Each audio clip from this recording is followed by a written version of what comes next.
Hello, everybody. I'm Teresa Woodard in Dallas, and here are your top stories from North Texas. We are learning new details about Celina ISD's investigation into a former coach and teacher. Caleb Elliott faces several charges related to sex crimes allegedly involving students. Celina ISD ordered a third-party investigation, which found that no district employee knew of Elliott's alleged misconduct before his arrest. But as Jobin Puniker shows us, that report also reveals a troubling culture in Celina. 4 months after a Celina middle school coach's shocking arrest, we are getting glimpses through an independent investigative report. 84 pages and heavily redacted. The law firm that did the report interviewed 39 witnesses, students, staff, now resigned principal Allison Ginn, and now retired coach Bill Elliott, the father of the man accused, Caleb Elliott, who is in jail facing a number of charges related to invasive recording, sexual exploitation, and child pornography. The report reveals serious system failures at Moore Middle School and athletics at Celina ISD. Starting with the hiring of Caleb Elliott, one witness describes, quote, concerns about Elliott's maturity and that he, quote, seemed like another student. In the report, a witness recalls Principal Ginn, stating she was forced to hire Caleb.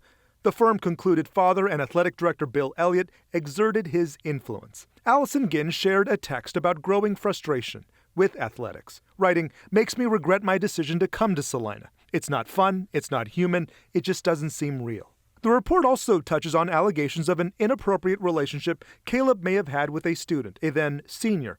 The firm concluded there was no evidence. But in that report, it was revealed a lot changed after Elliott came out as gay. A witness shared at one point Elliott was missing from football sidelines and his duties in the locker room. Suspecting that Bill Elliott and board members were upset, Caleb announced he was gay. In March of 2025, parents and other witnesses shared in the report Elliott sold cologne, even an Apple Watch to students, confirmed by an email from Caleb to a parent apologizing for it. It is alleged Caleb was grooming students, but the firm did not make that conclusion. The firm says Caleb Elliott's criminal investigation was not part of the scope of this report.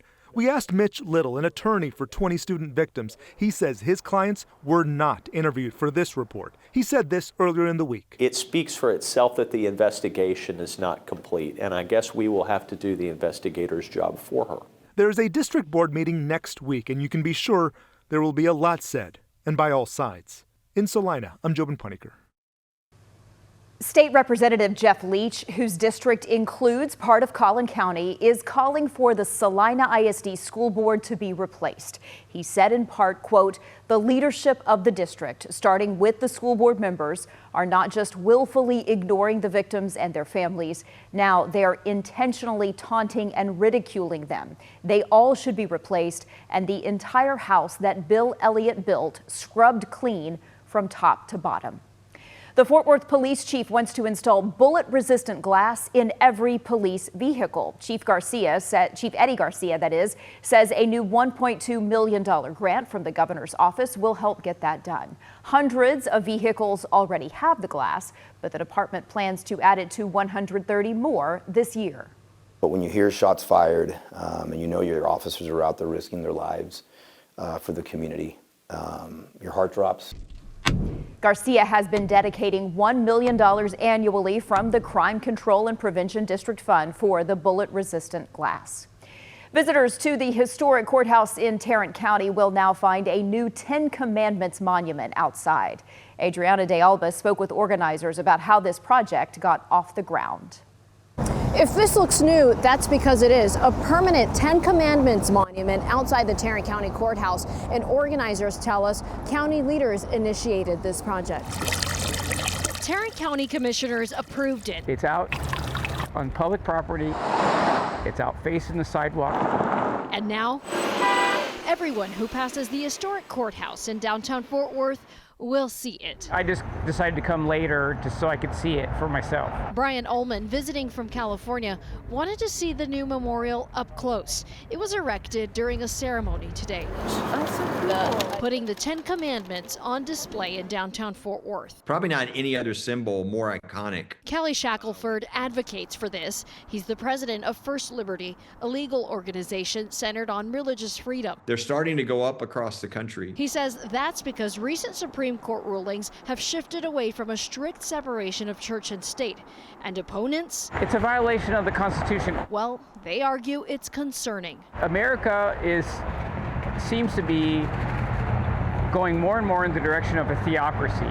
This community believes in the Christian religion over all others. Those who support displaying the Ten Commandments in public spaces cite historical significance to law and morality. How do you respond to concerns from people who may not share the same religious beliefs? They misunderstand the purpose. The monument is put up because it's part of the history, whether they like it or not. For now, the monument is here to stay. County leaders say it was funded by private donors. And so far, no legal challenges have been filed. In Tarrant County, I'm Adriana D'Alba. HEB is squashing hopes for a new store in Dallas. The grocer did buy land off Lemon Avenue 9 years ago, but never opened a store. And now the Dallas City Council is giving HEB 6,000 square feet next door to make the entire plot easier to sell. According to our partners at the Dallas Business Journal, there is already a buyer. Trademark Property Company is looking to build an apartment complex there and hopes to have it ready to go by next May. Now, HEB is still moving ahead with plans for a store in North Dallas off Hillcrest Road. Martin Luther King Jr.'s I Have a Dream speech still echoes in the minds of many Americans. On this MLK Day, Brittany Moncrief shows us there are plenty of talented students in DFW doing their part to make sure King's legacy is never forgotten. He taught us to choose love over hate, peace over violence, and hope over fear. Through the eyes of 4th and 5th graders. Even though he lived a long time ago, Dr. Martin Luther King Jr.'s dream still lives. yes, Dr. King went out on faith with the hope that things will get better. And the hope for better is the legacy these Dallas ISD students are carrying. We must take a stand. That means going against the current. For the 34th annual MLK Jr. oratory competition, they've been posed the question, as a student of Dr. King's life, what message of hope do you think he would have for the world today? He helped black, brown, whites come together. 4th grader Blinn Teklu says the dream is to keep pushing forward, sharing a poem she wrote. When peace is more than just a word, his message is still seen and heard. Cameron Kinder. Competing was very, I don't know what to call it. It was something. Is one of the 8 finalists chosen out of more than 90 students. I want to keep Dr. King's dream alive. I got to do stuff to make his dream and my statement be alive.